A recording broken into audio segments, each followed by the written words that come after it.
Hey guys, thanks for watching the video. I really appreciate it. I think this is going to help you understand what's going on a lot more. So, I'm going to go ahead and start out by saying that this worksheet is going to be on Google Classroom, so you can download it from there. The PDF will be on there. If you're not on Google Classroom yet, the next slide will tell you how to join. It'll be sent on live grades, so if you haven't checked on there yet, it should be on there.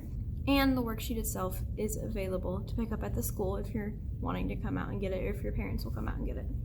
So if you have an actual copy of the worksheet, so if you've printed it out or if you came to the school and got it, something like that, then you're welcome to work on it, or you can work out all the problems on paper, and that's not a problem either, whichever one you feel more comfortable with. And without further ado, I guess we'll start on the worksheet. Okay, so again, if you haven't joined Google Classroom, go to this website here, so the classroom.google.com. Okay, write that down somewhere if you don't have it written down yet. If you haven't joined, make sure you go using this code. Okay, so you got to make sure you're logged in using your school Gmail account. If you need help figuring out your login and password and stuff to that, please do let me know and I'll help you with that. But otherwise, use this code. There's a little plus sign at the top right corner. Once you log in, use this to be able to log into the classroom to be able to see what we're doing. Okay, so at the top of the worksheet, you can see that it has different types of shapes here. So we have this nice little triangle.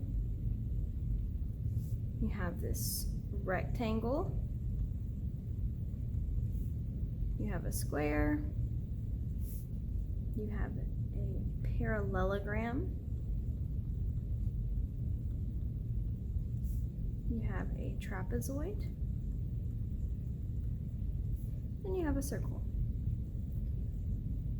Okay, so for each of these, we're going to be looking at area again. So you can just mark out the ones that say perimeter. We're not going to need the perimeter for these ones. So, looking at the triangle, in order to figure out what the area is, you can see you need the base, okay, and then the height. So you need one of the sides is the base, and then the height comes off of that side with a right angle. So that's the main thing. Height has to have a right angle. Okay?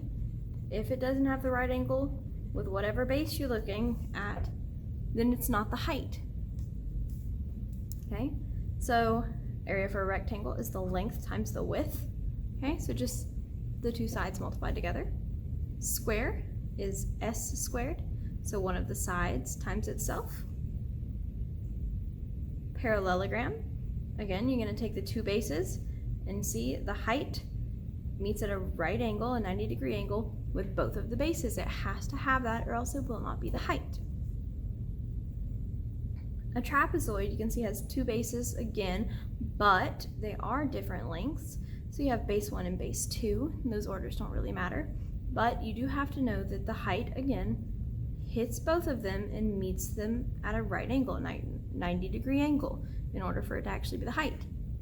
Circle, there's two different things you can have on a circle. The diameter, that's what D stands for, the diameter, okay?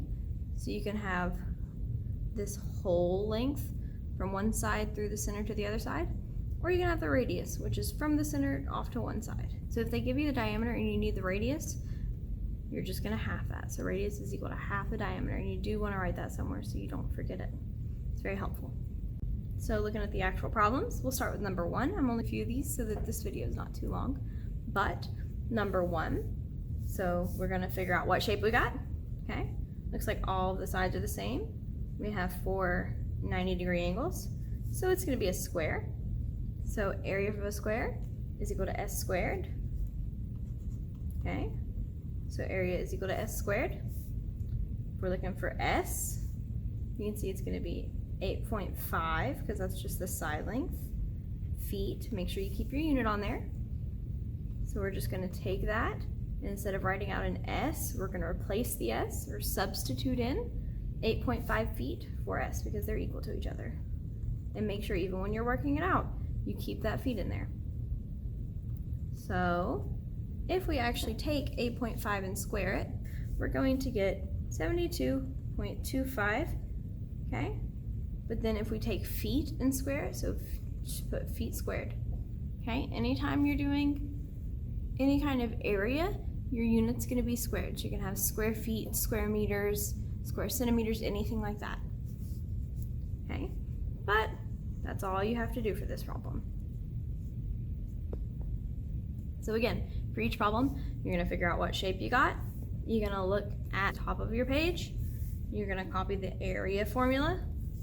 You're gonna figure out what letters you need. This one we just needed the sides. And then you're gonna plug in those values into the formula to solve for area.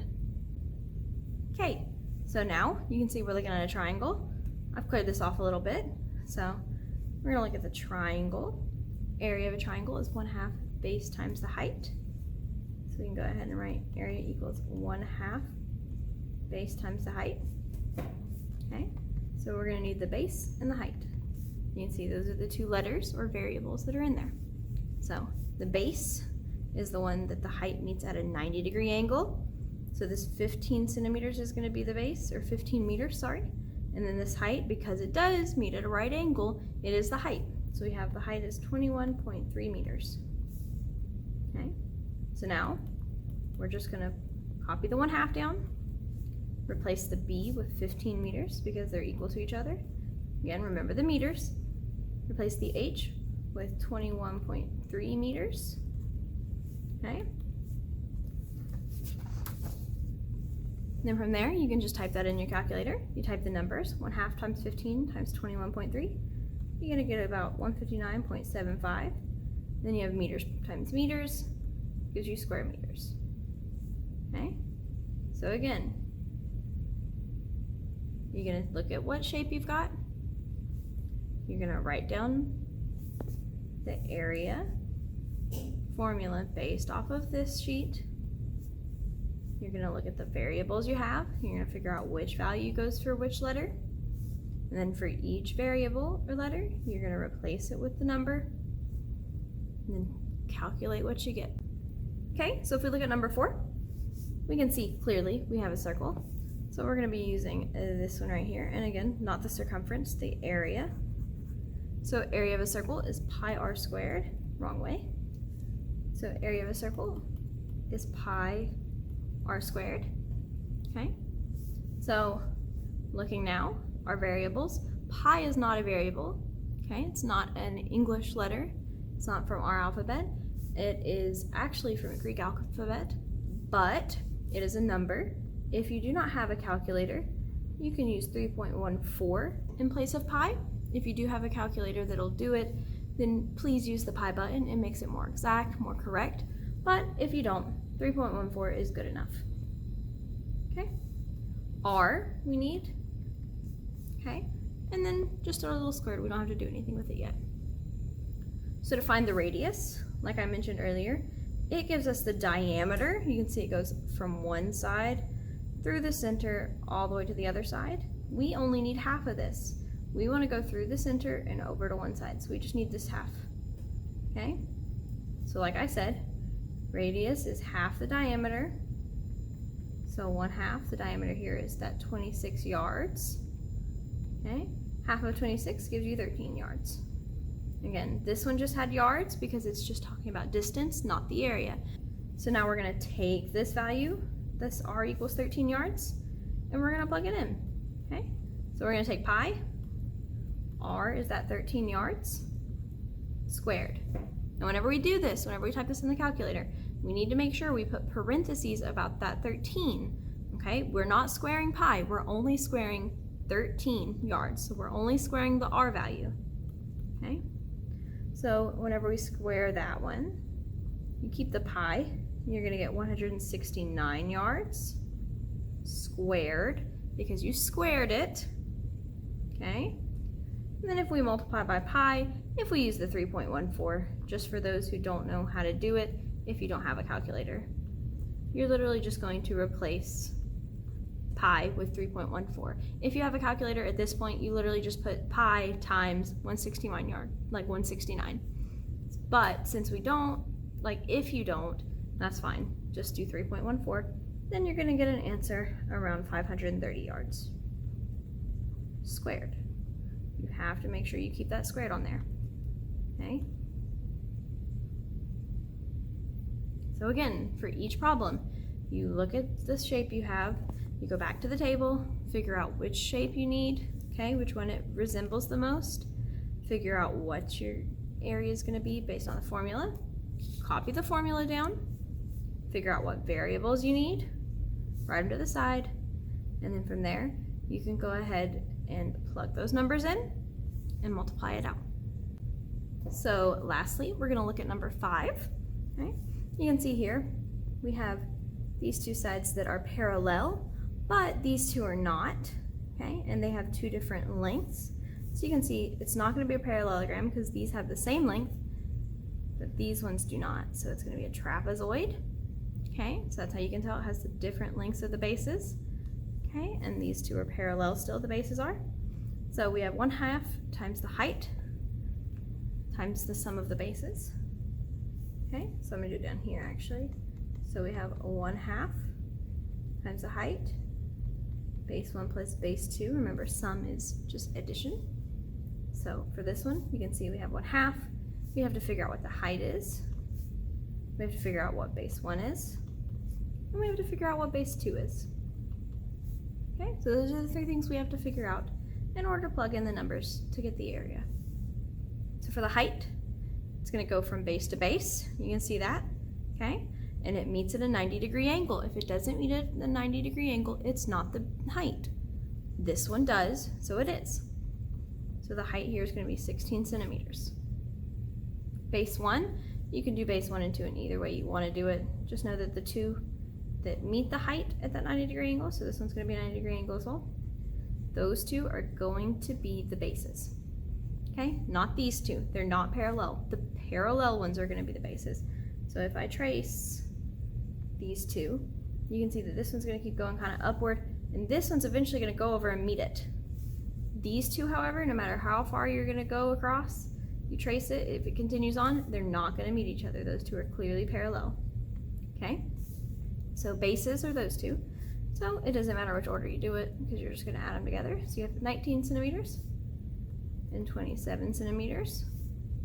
Okay, so now that we've got all 3 of those things, it clearly tried to trick us with these two, so we don't need these 2 bits of information. Sometimes it will give you more information than you need. Do not let it trick you. You know what goes where.